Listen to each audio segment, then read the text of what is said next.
You're listening to AI PRISM from Seoul Economic Daily. It's Monday, June 1st. Let's break down what's happening in Korea's financial sector. Korea is on track to hit its household debt-to-GDP ratio target of 80%, 4 years ahead of schedule. But the math tells a different story than the headline suggests.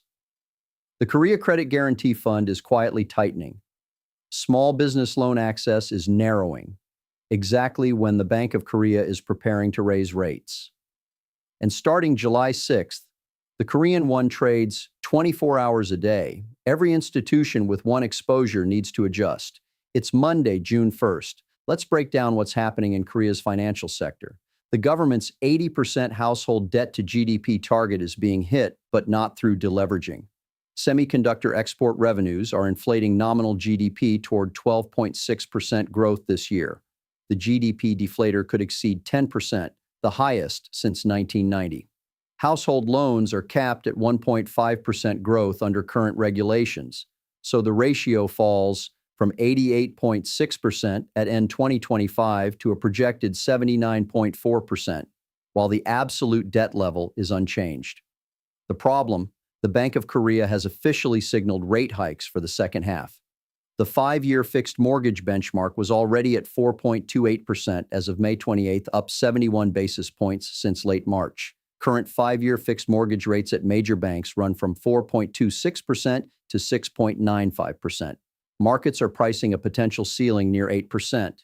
Each 25 basis point BOK hike adds approximately 1.8 trillion won, roughly $1.3 billion in annual interest burden on self-employed borrowers alone.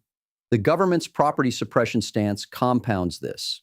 Even if the 80% ratio is formally achieved, regulators are expected to keep loan conditions tight to prevent a property rebound. Borrowers who need credit access are caught between two policy objectives simultaneously. On Korea Credit Guarantee Fund, its operating multiplier, guarantees outstanding divided by capital, has fallen from 8.9 times in 2021 to 5.8 times at end 2025, against an internal target of 10 times. The fund has ample capacity but is not deploying it.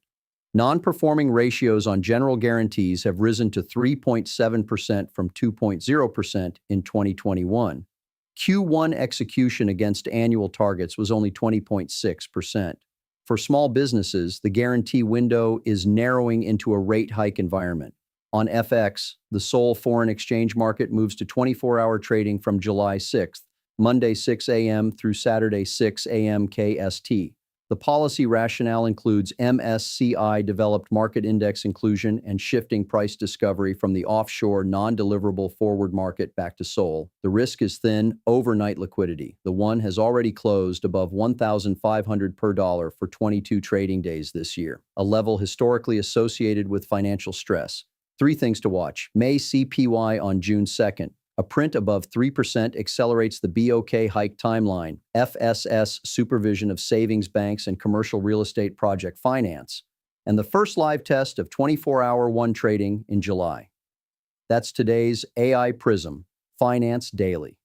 This episode was produced with AI assistance based on Seoul Economic Daily reporting and reviewed by a human editor. AI PRISM is a WAN-IFRA award-winning series. We'll be back tomorrow. You've been listening to AI PRISM from Seoul Economic Daily.